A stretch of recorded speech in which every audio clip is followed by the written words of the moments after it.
Welcome to the presentation of Jollibee Store metrics.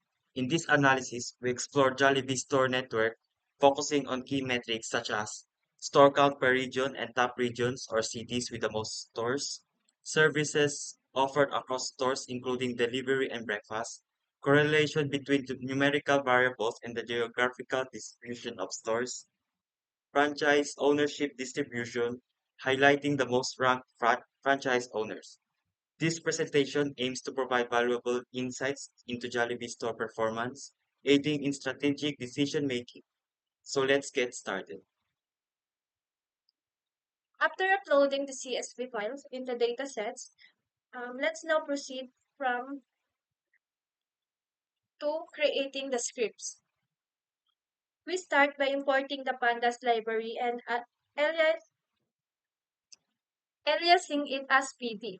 This library is essential for data manipulation and analysis, especially when working with CSV files.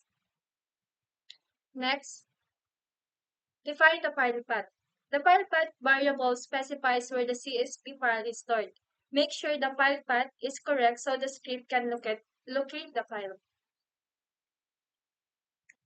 Next step is try to load the CSV file. Here we attempt to load the CSV file using pd.read_csv. The file is read and stored in the variable data. The code encoding equals Latin1 helps handle special characters. If the file loads successfully, it prints a confirmation message. Next, handle file not found error. If the file is not found, this block catches the error and prints an appropriate message to help debug the issue. The raise command stops the program. And the last step, handle other errors. If any other errors occurs while loading the file, this block will print the specific error and stop the execution. It helps identify issues that aren't related to missing files. So dito, makikita natin na nag-print siya ng datasets loaded successfully. Ibig sabihin, na-read niya ng okay ang ating datasets. We will now proceed in cleaning the dataset using pandas libraries. First, we load the dataset using the pd.read_csv and specify the file path. Next, we will drop the unnecessary columns like unnamed colon 0 using the drop function. We remove rows with missing values using drop NA to ensure clean data. Then we convert the delivery charge column to numeric format using pd.toNumeric. After cleaning, we check the structure of the dataset using .info. This is to verify the changes. Finally, we will save the clean data to a new CSV file using to_CSV.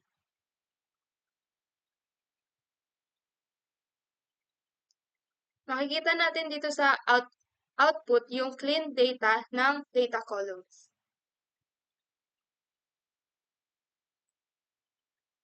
Next, after cleaning the data, next script is this process a clean datasets of Jollibee stores to augment it with additional insights and save to enrich data for further analysis. Here, we import pandas, import library, the panda. Next step, load the clean data. This purpose is to read the clean CSV file and into pandas data frame for processing. Next is to rename alias to address.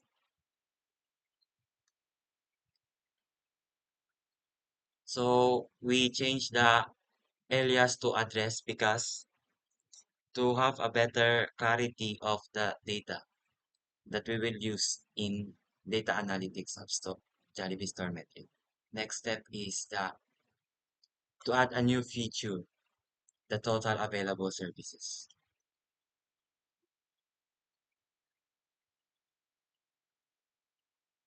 To compute a new column, we have the very new column name, which is the service column containing the X 24 hours data, drive-through, delivery, breakfast, and pickup. This is the content content inside the service column. Next step is step 3, categorize delivery charges. The purpose of this is to add a delivery category column that categorizes delivery charges into free, low, medium, or high. Next step is to generate a region summary metrics. So in this step is we compute summary statistics for each region, which there are store count that contains store ID and the count. Average delivery charge contains of delivery charge and the mean.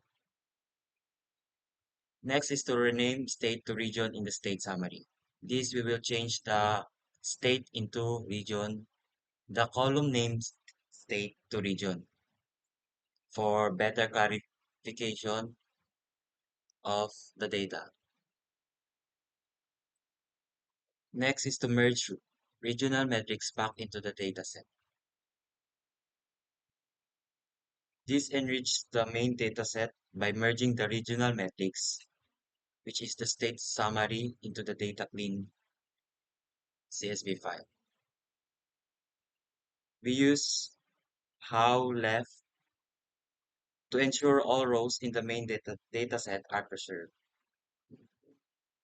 Next step is to drop the state column. We remove the state column to ensure because its information is now included in the merge region metrics. Next is to show a preview of augmented datasets. In here,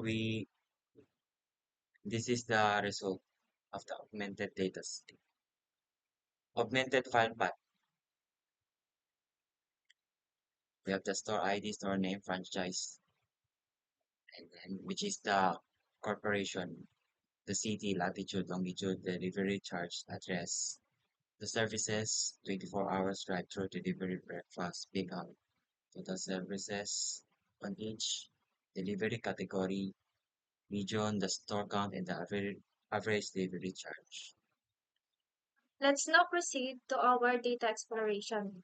Our data exploration, the first is the store count per region. So here we can see here the bar plot provides a clear visual comparison of the number of stores in each region. The regions with the highest store counts are displayed at the top, making it easy to see which regions have the largest presence of stores. The horizontal layout of the bars help with the readability, especially if the region names are long. So ayan, makita natin dito na yung NCR, yung may pinakamataas na store sa mga region. This data exploration and visualization provides valuable insights into store distribution across regions and allows for making easier comparison and decision making based on the number of stores in each region.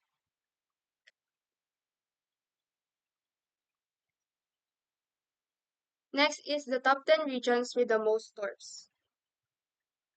So we sort the group data in descending order by store count and select the top 10 regions using sort values and head. We visualize the top 10 region using a bar chart created with bar plot. We customize the chart by adding titles, labels, and rotating the region names for better readability.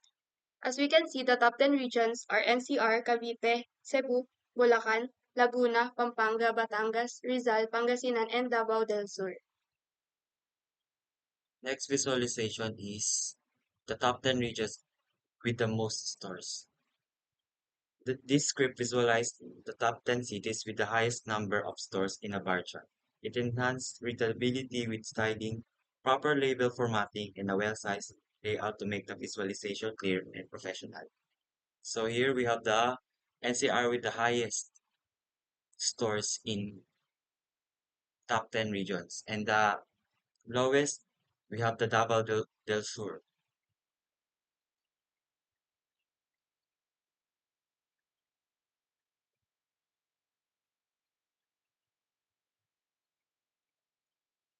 So in our top 10 cities with the most stores, we have the Quezon City with the highest value of stores in the region and in the city, rather, and the lowest is the Davao.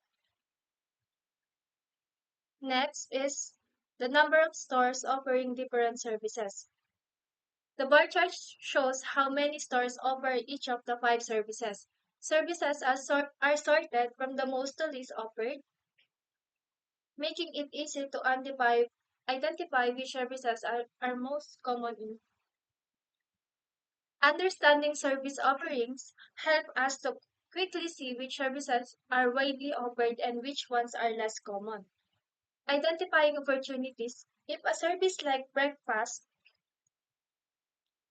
is offered by fewer stores, this might highlight an opportunity to expansion or improvement. The visualization aids in business decision about focusing on popular services or improving services that are less common.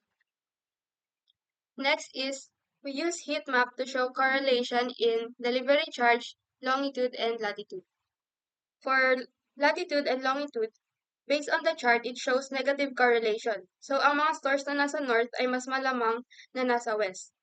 For latitude and delivery charge correlation, it shows no significant relation. Ibig sabihin, walang epekto ang pagbabago sa latitude sa delivery charge. Next, the correlation between longitude and delivery charge. It also shows no relation sa pagitan ng longitude at delivery charge. Next is the diagonal red squares. Ito ay nagpapakita ng perfect positive correlation. Simply, pinapakita sa heat map na magkaugnay ang latitude at longitude pero walang epekto ang location sa delivery charge. Ibig sabihin, standardized ang pricing kahit saan nakapwesto ang store.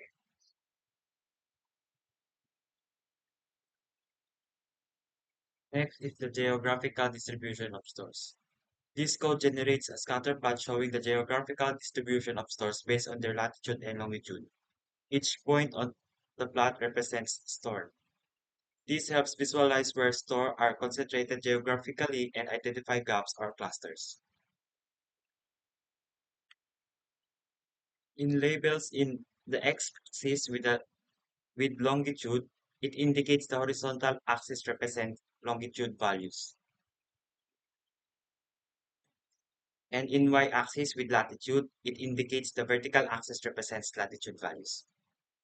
So this is the visualization of geographical distribution of stores, where there are lots of cluster stores in this part, and some is far from each other. Next, the latitude, longitude, delivery, and delivery charge. The code creates three histograms bar-like graphs to show how values are spread across these columns. The first one is the latitude distribution. It shows where the stars are located geographically along the latitude axis. The next one is the longitude distribution. It shows the distribution of stars along the longitude axis. The third one is the delivery charge distribution. It displays how delivery charges vary across the datasets. So it helps us see how these values are spread out. Most stores are in certain latitudes or longitudes. It helps detect any unusual data, like very high or low delivery charges that might need fixing. It makes the data easier to understand by visualizing it rather than just looking at the numbers. So, sa madaling salita, yung code na to is nagpapakita kung paano gumagalaw ang mga datasets sa geographic locations at delivery charges para mas madali nating makita ang patterns or issues. Next is the franchise distribution of ownership. Majority ng ownership ay nasa dalawang specific na franchises lang, which are Jollibee Foods Corporation at Fremont Foods Corporation. Ang mga natirang franchises ay pinagsama-sama sa others category, and all of those other franchise have the lowest distribution. Makikita natin ang percentage ng bawat franchise kasama na ang others dito sa pie chart. This chart helps identify which franchises dominate the operations and how ownership is spread across different franchise groups. It provides a clear overview of for decision makers to understand the ownership structure of Jollibee stores. And that ends our presentation.